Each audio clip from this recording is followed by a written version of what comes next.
Hello everyone, ಇದು ನಿಮ್ಮ ನೇತ್ರ. ಥ್ಯಾಂಕ್ ಯು ಸೋ ಮಚ್ ನನಗೆ ಸಪೋರ್ಟ್ ಮಾಡ್ತಿರೋ ಪ್ರತಿಯೊಬ್ಬರಿಗೂ. ನನ್ನ ಚಾನಲ್ ಯಾರಾದರೂ ಫಸ್ಟ್ ಟೈಮ್ ನೋಡ್ತಾ ಇದ್ರೆ ಪ್ಲೀಸ್ ಸಬ್ಸ್ಕ್ರೈಬ್ ಮಾಡ್ಕೊಳ್ಳಿ, ನನಗೆ ಸಪೋರ್ಟ್ ಮಾಡಿ ಅಂತ ಹೇಳ್ತಾ ನಾನು ಈ ವಿಡಿಯೋಲಿ ಡಿಸ್ಕಸ್ ಕೊಟ್ಟಿರೋ ವಿಚಾರ ಬಂದ್ಬಿಟ್ಟು ಕಾರ್ತಿಕ್ ಮಹೇಶ್ ಅವ್ರ ಬಗ್ಗೆ. ನಿಮ್ಗೆಲ್ಲ ಅನ್ನಿಸ್ತಿರ್ಬೋದು, ಏನು ಬಿಗ್ ಬಾಸ್ ಮುಗಿದ್ರು ಕೂಡ ಇವಳು ಮತ್ತೆ ಕಾರ್ತಿಕ್ ಮಹೇಶ್ ಅಂತ ಮಾತಾಡ್ತಿದ್ದಾಳೆ ಅಂತ. ರೀಸನ್ ಏನಂದ್ರೆ ಬಿಗ್ ಬಾಸ್ ಮುಗೀತು ಹಂಗಂತ ನೀವು ಬಿಟ್ಕೊಡ್ಬೋದಾಗಿತ್ತಲ್ಲ ಬಿಗ್ ಬಾಸ್ ಕಂಟೆಸ್ಟೆಂಟ್ನ, ಆದರೆ ನೀವು ಯಾಕೆ ಬಿಡ್ತಾ ಇಲ್ಲ? ಕಾರ್ತಿಕ್ ಮಹೇಶ್ ಅವರು Bigg Boss last winning trophy weekly ತುಂಬ ಸಲ ಹೇಳಿದ್ರು, ಸುದೀಪ್ ಸರ್ ಕೂಡ ಈ ಅಮೌಂಟ್ ಗೆದ್ರೆ ನೀವೇನು ಮಾಡ್ತೀರಾ ಅಂದಾಗ, ನಮ್ಮ ಅಮ್ಮನಿಗೆ ಒಂದು ಮನೆ ಕಟ್ಕೊಡ್ಬೇಕು ಅನ್ನೋ ಆಸೆ ಇದೆ ಸರ್, ಪಾಪ ಅವ್ರು ಏನೂ ಕೇಳಿಲ್ಲ, ಸೊ ಅದನ್ನ ನಾನು ಈಡೇರಿಸ್ತೀನಿ ಅಂತ ಮುಂಚೆನೇ ಹೇಳಿದ್ರು. ಅದಾದ್ಮೇಲೆ ಫಿನಾಲೆ ವೀಕ್ ಬಂದಾಗೂ ಕೂಡ ಅವ್ರು ಹೇಳಿದ್ರು, ನಾನು ಈ ಥರ ಮನೆ ತಗೋಬೇಕು ಅಂತ ಇದ್ದೀನಿ ಅಂತ ಎಲ್ಲಾನ. ಸೊ ಇದು ಒಂದು ಸೆಗ್ಮೆಂಟ್. ಆದರೆ ಅವರು ವಿನ್ ಆಗ್ತಾರೆ, ಅಮೌಂಟ್ ಗೆಲ್ತಾರೆ. ಅಮೌಂಟ್ ಗೆದ್ದಾದ್ಮೇಲೆ ಜನ ಅವರು ಕಾರ್ತಿಕ್ ಅವ್ರು ಎಂಟ್ರಿ ಕೊಟ್ಟಿದ್ರಲ್ಲ, ಆ ಇಂಟರ್ವ್ಯೂ ವಿಟಿನ ನೋಡ್ಬಿಟ್ಟು ಅಲ್ಲಿ ಅಷ್ಟು ಲಕ್ಸುರಿಯಸ್ ಮನೆ ಇದ್ರೂ ಕೂಡ ಇಲ್ಲಿ ಮನೆ ಇಲ್ಲ ಅಂತ ಸುಳ್ಳು ಹೇಳಿದಾನೆ, ಜನಗಳಿಗೆ ಮೋಸ ಮಾಡಿ ಗೆದ್ದಿದ್ದಾನೆ ಕಾರ್ತಿಕ್ ಮಹೇಶ್ ಅಂತ ಒಂದು ರ್ಯೂಮರ್ ಸ್ಪ್ರೆಡ್ ಮಾಡ್ತಿದ್ದಾರೆ. ಅಷ್ಟೇ ಅಲ್ಲದೆ ಅವ್ರ ತಂಗಿ ಬಾಣ್ತಿ ಅವ್ರ ತವ್ರ ಮನೆ ಅಂದ್ರೆ ಅವ್ರ ಅಮ್ಮನ ತವ್ರ ಮನೆಗೆ ಹೋಗಿ ಇರೋದನ್ನ ಅಲ್ಲಿ ವಿಟಿ ಹಾಕಿದ್ರು ಬಿಗ್ ಬಾಸ್ ಅಲ್ಲಿ, ಎಲ್ಲರೂ ನೋಡಿರ್ತೀರ. ಅದು ಒಂದ್ ಸ್ವಲ್ಪ ಹಳೆ ಮನೆ ಆಗಿರುತ್ತೆ. ಸೊ ಇದು ಕಾರ್ತಿಕ್ ಪ್ರೀ ಪ್ಲಾನ್, ತಂಗಿನ ಬೇಕು ಅಂತಾನೆ ಅಂತ ಹಳೆ ಮನೆಯಲ್ಲಿ ಕೂರಿಸಿ ವಿಟಿ ಮಾಡಿ ಕಳ್ಸಿರೋದು, ಜನಗಳಿಗೆ ಕಟ್ಟಸಿ ಬರ್ಲಿ ಅಂತ ಕೂಡ ಮಾಡ್ಲಾಗ್ತಾ ಇದೆ. ನನಗೆ ಇದು ಎಷ್ಟು ಮಟ್ಟಿಗೆ ಕರೆಕ್ಟು ಅಂತ ಗೊತ್ತಿಲ್ಲ.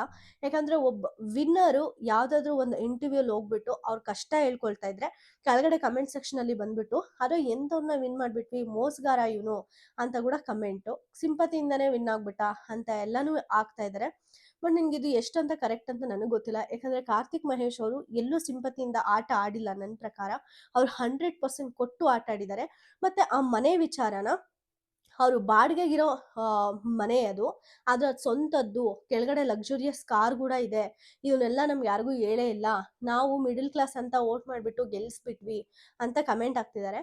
ಆದ್ರೆ ಆ ಮನೆ ಅವ್ರ ಅಲ್ಲೇ ಇರೋದು, ಅವ್ರು ಕಾರ್ತಿಕ್ ಮಹೇಶ್ ಅವರೇ ಇರೋದು, ಬಟ್ ಅದು ಅವ್ರ ಸ್ವಂತದಲ್ಲ, ಅವರಲ್ಲಿ ಬಾಡಿಗೆಗಿರೋದು 15,000 ಬಾಡಿಗೆ ಕೊಟ್ಟು ಅಲ್ಲಿ ಅವ್ರ ಮನೇಲಿ ಇರೋದು. ಇದನ್ನ ನೀವು ನನ್ಗೆ ಹೆಂಗ್ ಗೊತ್ತಾಯ್ತು ಇದೆಲ್ಲ ಇನ್ಫಾರ್ಮೇಶನ್ ಅಂತ ಅನ್ಕೊಬಹುದು. ಇದು ಕಿರಿಕೀರ್ತಿ ಅವರು ಒಂದು ಇಂಟರ್ವ್ಯೂ ಮಾಡ್ಬಿಟ್ಟು ಅವ್ರ ಮನೆಗೆ ಹೋಗಿ ಅವ್ರ ಅಮ್ಮನ ಹತ್ರನೂ ಮಾತಾಡ್ಸಿದ್ದಾರೆ, ಮತ್ತೆ ಅವ್ರ ಓನರ್ ಹತ್ರನೂ ಮಾತಾಡ್ಸಿದ್ದಾರೆ. ಆ ಕಾರು ಕೂಡ ಅವ್ರ ಓನರ್ದಂತೆ, ಇವ್ರದಲ್ವಂತೆ, ಕಾರ್ತಿಕ್ ಅವ್ರದಲ್ವಂತೆ. ಅದಕ್ಕೆ ನೀವೆಲ್ಲ ಇದು ಹೆಂಗ್ ಗೊತ್ತಾಯ್ತು ಅಂತ ಸಾಕ್ಷಿ ಕೇಳ್ತೀರಾ ಅಂತಾನೆ ಕಿರಿಕೀರ್ತಿ ಅವರು ಲೈವ್ ಆಗಿ ಹೋಗ್ಬಿಟ್ಟು ರೆಕಾರ್ಡ್ ಮಾಡಿ ಹಾಕಿದ್ದಾರೆ. ನನ್ನ ವಿಡಿಯೋನ ನಿಮಗೆ ಡಿಸ್ಕ್ರಿಪ್ಷನ್ ಅಲ್ಲಿ ಕೊಡ್ತೀನಿ, ಬೇಕಾದ್ರೆ ನೀವು ಕೂಡ ಅದನ್ನ ನೋಡ್ಬೋದು. ತುಂಬಾ ಕ್ಲಾರಿಟಿಯಾಗಿ ಗೊತ್ತಾಗುತ್ತೆ. ಸೊ ಒಬ್ಬರ ಬಗ್ಗೆ ಮಾತಾಡೋದಕ್ಕಿಂತ ಮುಂಚೆ, ಎಕ್ಸ್ಪೆಷಲಿ ಅವ್ರ ಪರ್ಸನಲ್ ವಿಚಾರಗಳ ಮಾತಾಡೋದಕ್ಕಿಂತ ಮುಂಚೆ ಒಂದ್ ಸ್ವಲ್ಪ ತಿಳ್ಕೊಂಡು ಮಾತಾಡ್ಬೇಕು ಅಂತ ಅನ್ಸುತ್ತೆ. ಯಾಕಂದ್ರೆ ಬಿಗ್ ಬಾಸ್ ಆದ್ರೆ ಅದೊಂದು ಆಟ ಆಗ್ಬಿಡುತ್ತೆ, ಬಟ್ ಅವ್ರು ಬಿಗ್ ಬಾಸ್ ಇಂದ ಆಚೆ ಬಂದ್ರೆ ಅದು ಅವ್ರ ಲೈಫ್ ಜರ್ನಿ ಆಗುತ್ತೆ. ಸೊ ಯಾರ ಮೇಲಾದ್ರೂ ಒಂದು ತಪ್ಪು ಆಪಾದನೆ ಆಗ್ಬೇಕಾದ್ರೆ ಅದನ್ನ ನಾವು ಯೋಚನೆ ಮಾಡಿ ಹಾಕ್ಬೇಕಾಗುತ್ತೆ. ಯಾಕಂದ್ರೆ ಅವ್ರ ಅಮ್ಮ ಕೂಡ, ಓಕೆ ಕಾರ್ತಿಕ್ ಮಹೇಶ್ ಅವ್ರು ಡ್ರಾಮಾ ಆಡಿದ್ರು ಒಳಗಡೆ, ಅವ್ರಿಗೆ ಗೊತ್ತಿರ್ಲಿಲ್ಲ, ಬಟ್ ಅದಕ್ಕಿಂತ ಮುಂಚೆ ಅವ್ರ ಅಮ್ಮನೂ ಕೂಡ ಹೇಳಿದ್ರಂತಲ್ವಾ, ನನ್ ಮಗ ಮನೆ ಕಟ್ಟಿಸ್ತಾನೆ ಅಂತ. ಹಂಗಾದ್ರೆ ಇವರಿಬ್ರು ಮಾತಾಡ್ಕೊಂಡು ಹೋಗಿದ್ದಾರೆ ಅಂತೀರಾ? ಹಿಂಗೂ ಅಂದ್ಬಿಡ್ತೀರಾ ಬೇಕಾದ್ರೆ ಹೇಳಿದ್ರೆ. ಸೊ ಅದಕ್ಕೆಲ್ಲ ಆನ್ಸರ್ ಅಂದ್ರೆ ಕಿರಿಕೀರ್ತಿ ಅವರು ಒಂದು ಇಂಟರ್ವ್ಯೂ ಮಾಡ್ಬಿಟ್ಟು, ನಾಟ್ ಅನ್ ಇಂಟರ್ವ್ಯೂ, ಒಂದು ಅವ್ರ ಮನೆಗೆ ಹೋಗಿ ವಿಸಿಟ್ ಮಾಡಿರೋ ಒಂದು ಫ್ರೇಮ್ಗಳಾಗ್ಲಿ, ಅವ್ರ ಅಮ್ಮನ ಜೊತೆ ಮಾತಾಡಿರೋ ವಿಚಾರಗಳಾಗ್ಲಿ, ಎಲ್ಲಾನು ಕ್ಲೀನ್ ಆಗೇ ಪೋಸ್ಟ್ ಮಾಡಿದ್ದಾರೆ. ಇಷ್ಟು ನಾನು ಈ ಫಸ್ಟ್ ಸೆಗ್ಮೆಂಟ್ ಅಲ್ಲಿ ಅಡ್ರೆಸ್ ಮಾಡ್ಬೇಕಾಗಿದ್ದು. ಇನ್ನೊಂದು ಸೆಗ್ಮೆಂಟ್ ಅಂದ್ರೆ ಏನಂದ್ರೆ, ನಿಮ್ಗೆ ಎಲ್ಲರಿಗೂ ತುಂಬಾ ಕ್ಲಿಯರ್ ಆಗಿ ಗೊತ್ತಿದೆ, ಕಾರ್ತಿಕ್ ಮಹೇಶ್ ಅವರು ಫಸ್ಟ್ ಅಂದ್ರೆ ಇವತ್ತು ಬಿಗ್ ಬಾಸ್ ಅಲ್ಲಿ ಎಂಟ್ರಿ ಕೊಡ್ತಾರೆ ಸಂಜೆ ಅಂದ್ರೆ ಅವ್ರಿಗೆ ಬೆಳಿಗ್ಗೆ ಕಾಲ್ ಹೋಗುತ್ತಂತೆ. ಇಂಟರ್ವ್ಯೂ ವಿಟಿ ಎಲ್ಲ ಆಗ್ಲೇ ಶೂಟ್ ಮಾಡ್ಕೊಂಡು ಇಮಿಡಿಯೇಟ್ಲಿ ಬಂದಿರೋದು ಬಿಗ್ ಬಾಸ್ ಮನೆಗೆ. ಇದೆಲ್ಲ ಗೊತ್ತಿದ್ರು ಕೂಡ ಸ್ವಲ್ಪ ಜನ ಕಾರ್ತಿಕ್ ಮಹೇಶ್ಗೆ ಹೆಂಗ್ ಕ್ವಶನ್ ಕೇಳ್ತಿದ್ದಾರೆ ಅಂದ್ರೆ, ಎಷ್ಟು ದಿನದಿಂದ ಶಾಪಿಂಗ್ ಮಾಡಕ್ಕೆ ಸ್ಟಾರ್ಟ್ ಮಾಡಿದ್ರಿ ನೀವು ಬಿಗ್ ಬಾಸ್ಗೆ ಹೋಗ್ತೀರಾ ಅಂದ್ರೆ ಅಂತ ಒಂದು ಕ್ವಶನ್ ಕೇಳಂಗಾಗುತ್ತೆ. ಅದ್ ಹೆಂಗಿತ್ತು ಅಂದ್ರೆ, ಮೋಸ್ಟ್ಲಿ ಕಾರ್ತಿಕ್ ಮಹೇಶೋ ಇಲ್ಲಾಂದ್ರೆ ಸುದೀಪ್ ಸರೋ ಸುಳ್ಳು ಹೇಳಿದ್ದಾರೆ. ಕಾರ್ತಿಕ್ ಮಹೇಶ್ಗೆ ಮುಂಚೆನೆ ಕಾಲ್ ಬಂದಿತ್ತು, ಅವ್ರಿಗೆ ಗೊತ್ತಿತ್ತು ತಾವು ಬಿಗ್ ಬಾಸ್ಗೆ ಹೋಗ್ತಾರೆ ಅಂತ, ಅದಕ್ಕೋಸ್ಕರನೇ ಬಾಡಿ ಬಿಲ್ಡಿಂಗ್ ಕೂಡ ಮಾಡಿದ್ದಾರೆ ಅಂತ ಸ್ವಲ್ಪ ಜನ ಕಮೆಂಟ್ ಮಾಡ್ತಾ ಇದ್ದಾರೆ. ಒಬ್ಬ ಹೀರೋ ಆಗಿ ಕಾರ್ತಿಕ್ ಮಹೇಶ್ ಇವಾಗ ಜಸ್ಟ್ ಬಾಡಿ ಬಿಲ್ಡಿಂಗ್ ಮಾಡಿಲ್ಲ, ಅವ್ರದ್ದೊಂದು ಫೇಮಸ್ ಮೂವಿ ಬಂತಲ್ಲ, ಅವಾಗ್ಲೂ ಕೂಡ ನೋಡಿ ಅವ್ರು ಅವಾಗ್ಲೂ ಕೂಡ ಬಾಡಿ ಬಿಲ್ಡಿಂಗ್ ಅಲ್ಲೇ ಇದ್ರು. ಆ ಮೂವಿಗೋಸ್ಕರ ಯಾರಾದ್ರೂ ಒಬ್ಬ ಹೀರೋ ಆಗ್ಲಿ ಹೀರೋಯಿನ್ ಆಗ್ಲಿ ಬಾಡಿನ ಮೇಂಟೈನ್ ಮಾಡ್ತಾರೆ ಹೊರತು, ಯಾವುದೋ ಬಿಗ್ ಬಾಸ್ಗೆ ಯಾಕೋ ಹೋಗ್ತೀನಿ ಅಂದ್ಬಿಟ್ಟು ಆಗ ಅವ್ರ ಬಾಡಿ ಬಿಲ್ಡಿಂಗ್ ಆಗಲಿ ಫಿಟ್ನೆಸ್ನ ಆಗಲಿ ಸ್ಟಾರ್ಟ್ ಮಾಡಲ್ಲ. ಇದನ್ನ ಎಲ್ಲರೂ ತಿಳ್ಕೊಂಡಿರೋ ವಿಚಾರ ಆಗ್ಬೇಕಿತ್ತು. ಬಟ್ ಇದು ಸ್ವಲ್ಪ ನ್ಯೂಸೆನ್ಸ್ ಆಗಿರೋದು ನನಗೆ ನಿಜವಾಗ್ಲೂ ತುಂಬಾ ಶಾಕ್ ಆಯ್ತು. ಹಂಗಾದ್ರೆ ನೀನ್ ಹೆಂಗೆ ಫಿಟ್ ಆಗಿದ್ಯಾ, ಇವಾಗ ತಾನೇ ಬಿಗ್ ಬಾಸ್ಗೆ ಹೋಗ್ತೀನಿ ಅಂತ ತಿಳ್ಕೊಂಡು ಬಾಡಿ ಬಿಲ್ಡ್ ಮಾಡ್ಕೊಂಡು ಹೋಗಿರೋದಲ್ವಾ ನೀನು ಅಂತ ಕೂಡ ಕೇಳ್ತಾ ಇದ್ದಾರೆ.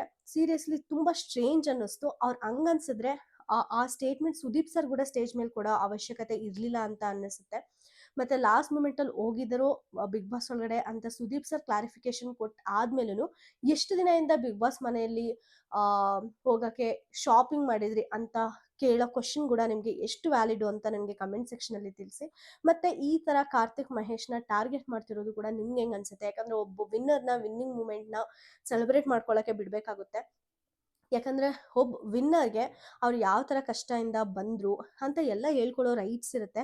ಸರಿ ಗೆದ್ದಿದ್ಯಲ್ಲ ಇವಾಗಾದ್ರೂ ಬಿಡು ಸಿಂಪತಿ ಅಂತ ಕಮೆಂಟ್ ಹಾಕೋದಾಗ್ಲಿ, ಇದು ಆಕ್ಚುಲಿ ನಿಮ್ ಇಷ್ಟಕ್ಕೆ ಬಿಟ್ಟಿದ್ದು. ಬಟ್ ನನ್ಗೆ ನಿಜವಾಗ್ಲೂ ಹೇಳ್ಬೇಕು ಅಂತ ಅನ್ನಿಸ್ತದು. ಯಾಕಂದ್ರೆ ಒಬ್ಬ ಕಷ್ಟದಿಂದ ಬಂದಿರೋ ಹೌದು ನಾನು ಕಷ್ಟದಿಂದ ಬಂದಿದ್ದೀನಿ ಅಂತ ಹೇಳ್ಕೊಳ್ಳೋದ್ರಲ್ಲಿ ತಪ್ಪೇ ಇಲ್ಲ ಅಂತ ಅನ್ನಿಸುತ್ತೆ.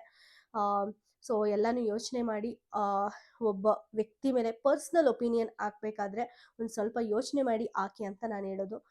ಇದು ನಾನು ಈ ವಿಡಿಯೋ ಅಲ್ಲಿ ಹೇಳಕ್ಕೆ ಇಷ್ಟಪಟ್ಟಿದ್ದು. ನಿಮಗೆ ಈ ವಿಡಿಯೋ ಇಷ್ಟ ಆದರೆ ಪ್ಲೀಸ್ ಲೈಕ್ ಮಾಡಿ, ಶೇರ್ ಮಾಡಿ, ಸಬ್ಸ್ಕ್ರೈಬ್ ಮಾಡ್ಕೊಳ್ಳಿ. ನೋಟಿಫಿಕೇಶನ್ ಐಕನ್ನ ಕ್ಲಿಕ್ ಮಾಡೋದು ಮಾತ್ರ ಮರಿಬೇಡಿ. ಆದಷ್ಟು ಫುಲ್ ವಿಡಿಯೋ ನೋಡೋಕ್ಕೆ ಟ್ರೈ ಮಾಡಿ ಅಂತ ಹೇಳ್ತಾ ನಾನು ಈ ವಿಡಿಯೋನ ಮುಗಿಸ್ತಾ ಇದ್ದೀನಿ. Thank you so much.